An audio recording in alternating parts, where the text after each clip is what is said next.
નમસ્કાર મિત્રો, રાજકોટ પોલીસ અત્યારે બહુ સરસ મજાનું એક કામ કરી રહી છે.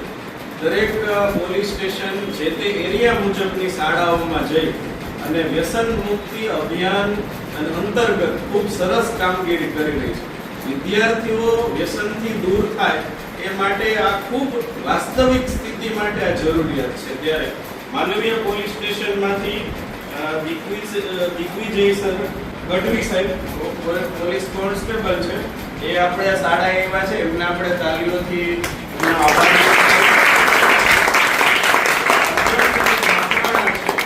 અને એ બી પોલીસ કોન્સ્ટેબલ છે. એ બી આ બંને વ્યક્તિઓ આપણે એક જેને કહીને પોતાની ફરજના ભાગરૂપે, ત્યારે આપણે ભારતના શ્રેષ્ઠ નાગરિક તરીકે આપણે આ ફરજ બજાવવી જોઈએ. એક પણ વિદ્યાર્થી એ વ્યસનથી છે એ દૂર રહે અને પોતાનું